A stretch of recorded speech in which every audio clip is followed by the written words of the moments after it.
back to work. All these assassination contracts aren't going to complete themselves, I guess. Now, it shows this...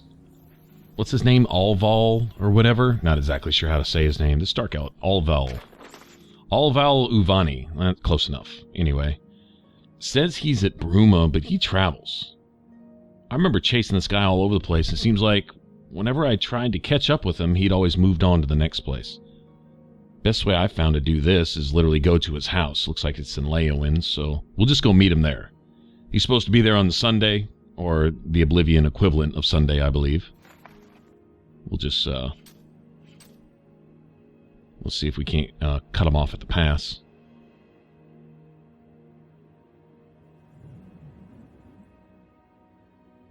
If I can find Leowin on the map. There we go.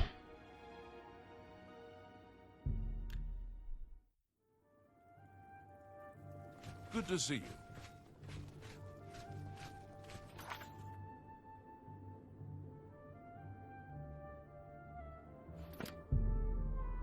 Okay, so it's Friday. Or the Elder Scrolls version of Friday, anyway. Now I need to find his house. I've pretty much been all over the place in Leowin, so... As long as you get near something, I think it kind of unlocks it so you can find it on the map.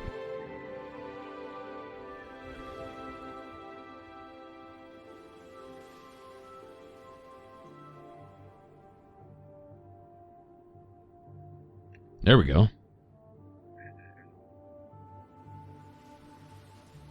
And of course I'd be on the exact opposite end of town. Of course I would be. I really like the map system. Makes me feel like I'm ruffling through character sheets and maps and stuff like that in Dungeons and Dragons. It has that kind of feel.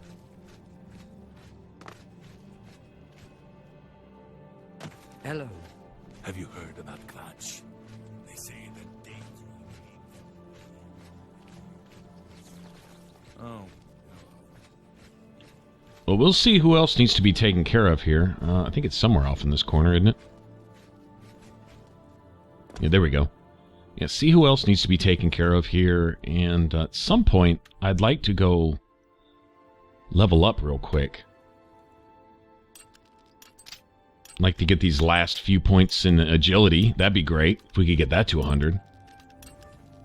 That means we'd be at level 20 with most of our primary resource attributes at 100, and that's pretty cool.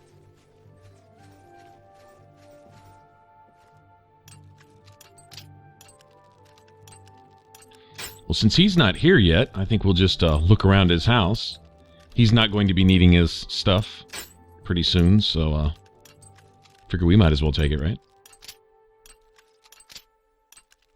Go ahead and exercise my lockpicking skills while I'm at it. Well, he's not much for stashing loot in his house, I can tell you that. Nice place, though.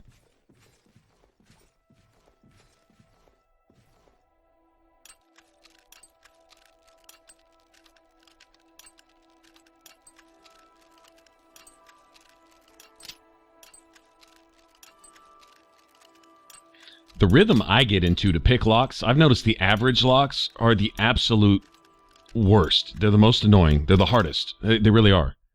I'd rather pick 50 very hard locks than one average lock. And I'm not exaggerating. And you know what? I can say that about Fallout 3.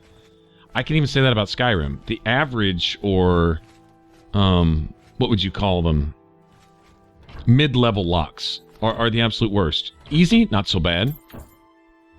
Master level or very hard, not so bad. But average? Oh, shh.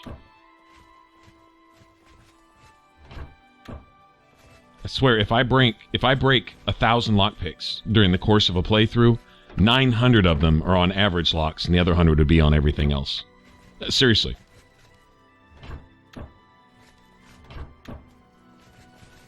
Okay, well, unless there's some hidden trap doors down here or something, I don't see anything special going on in the basement.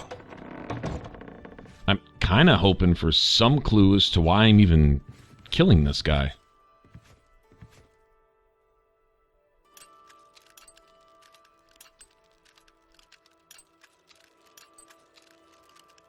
It's literally just been one dead drop after another, after another, after another. And, okay, we've gone all around Cyrodiil twice, killing people, random targets, having no seeming connection, except some Dark Brotherhood material I found in their houses, or the little hideouts.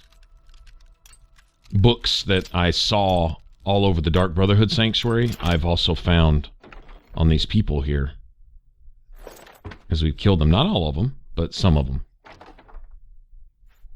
Oh, those are actually worth something. I think I need to go hit my fence. I probably have a few stolen items I probably pawn off. It's probably a good idea.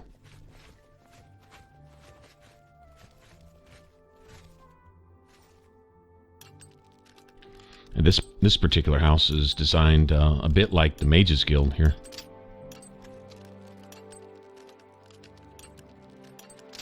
They may reuse some of the same map designs and stuff, but it's not noticeable to me. It doesn't stand out.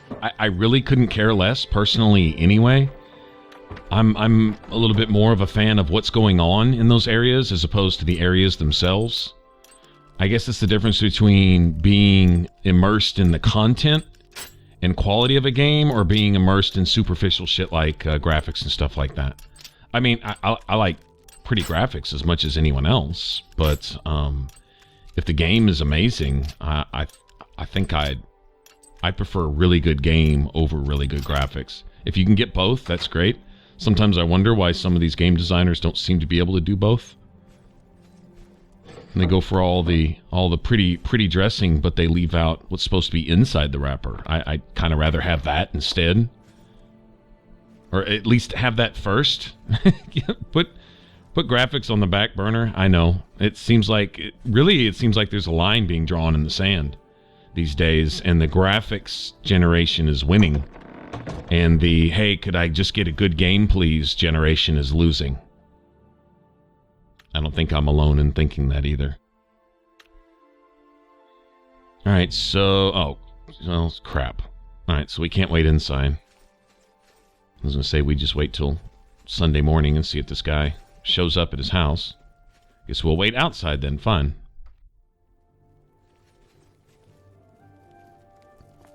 What are you looking at? Greetings.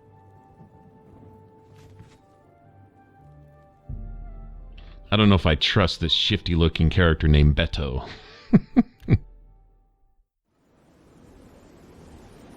Okay, anyway, so after waiting basically a day and a half, here we go.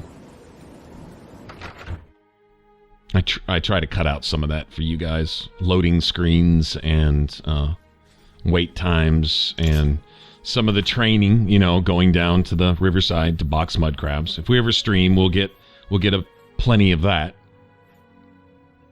We'll get a solid dose of mud crab boxing.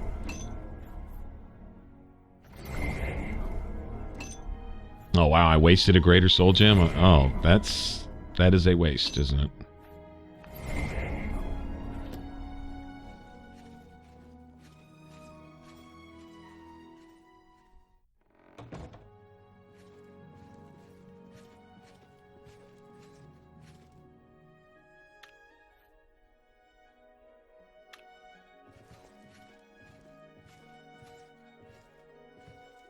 Now, I don't know if I'll get an assault for just outright attacking this guy. Not sure. Assault! Assault! He sure seems to think I am.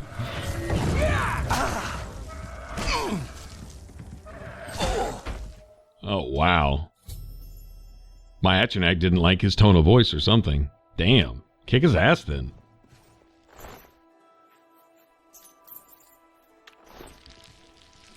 Save me the trouble.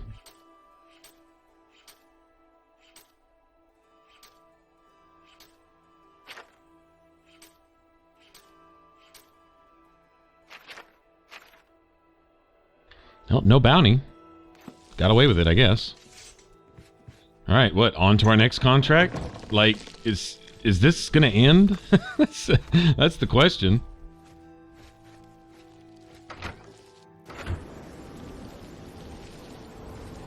That's one thing I thought was pathetically lazy in Skyrim, and I'm just going to go ahead and say that, and this is a direct criticism. Sorry to be negative, I know I tend to lean towards that a bit, but hey, you know, I'd say the landscape of modern game development calls for a bit more negativity until they show the integrity that they're being entrusted with by taking our dollars, okay? I think that's a fair statement. But if I look at Skyrim, I look at their Dark Brotherhood quest line, and it had its own, I guess you could say, somewhat watered-down intrigue going on. But there was something of a story. I thought it was excessively short, with a little bit of busy work to make it appear longer than it was. Okay? That's fine. But then at the end, the endless fetch-em quests, just go kill such and such, because the Night Mother wants to talk to you in a creepy voice over and over for no reason. I mean, it's just go kill, kill, kill, kill, kill. Okay, that's all mindless and everything, but where's the story in that? This, on the other hand, had a huge storyline, which is still continuing as we play right now. This actually is all amounting to something. These contracts were fulfilling. This isn't just mindless, endless dead drops to, cheap way to get gold for the rest of the game. It's, like the end of the Thieves Guild and, jobs you could run for Vex and stuff, or the quote-unquote Black Sacrament Night Mother hits that you can carry out for that type of stuff. None of that cheese here. And I would like to not see any more of that in Elder Scrolls. Look, if you don't have a really big, deep storyline, then find some excuse that's lore-friendly to just omit that from your game. If you can't come up with anything for it. Don't embarrass yourself, type of thing. That is one strong criticism. Skyrim, as far as their Dark Brotherhood questline went. The story itself was okay. Like I say, short, and it was kind of artificially inflated. But then the endless... I'd rather just them not have had that at all.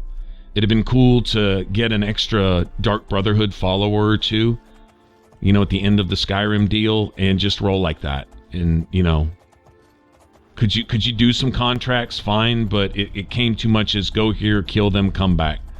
And it may just be as simple as that, but I just, it bothered me. Maybe I can't exactly put my finger on what it was, but, it seemed a bit cheesy, a little cheap.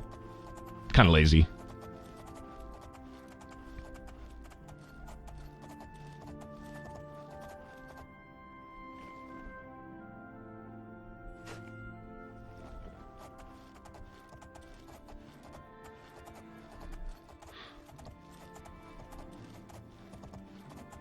Ah, the beauty of having a horse that can damn near climb vertical cliffs. Awesome. We needed these in Dragon Age Inquisition sometimes. Look at that view, man.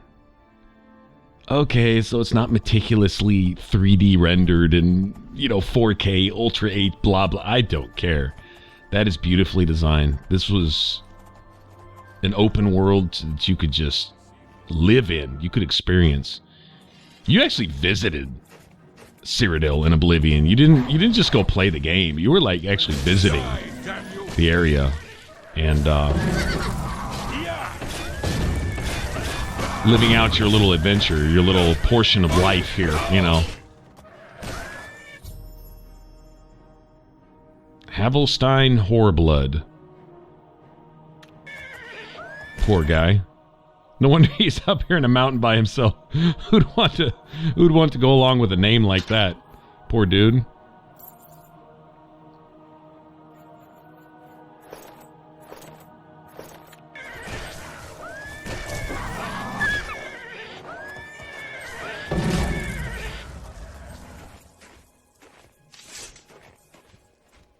I do not like having to kill these people's pets. That bothers me. When I come up on a bandit camp and they have a dog or a wolf or something, that bothers me. I don't have any problem killing the bandits. The people at least know what they're doing wrong, right? But the animals, yeah, I have a serious issue with that. I really do. I'm not gonna lie. It bothers me. Oops. I was hoping to use this venison for... Let me see. Will that do it? That'll do it. I'm going to go sell stuff. That's what I'm going to do. I know this was kind of a short one, but the next dead drop or the next contract, they're going to want to send us pretty far away. We're going to have to go investigate a ruin and stuff. What I'd like to do is go level up and maybe go do some Thieves Guild stuff for a little bit. Kind of looking forward to that. Send me to one of my favorite places here coming up. So I guess we'll probably get to that on the next time. I don't know. We'll see. See when we get there. Anyway, thanks for hanging out. If you want to subscribe, you can click that button up top. If you want to catch the rest of this playthrough, you can click that image in the middle. It should send you straight to the playlist. And we'll get back to it on the next one. Y'all take care. See you then. Bye-bye.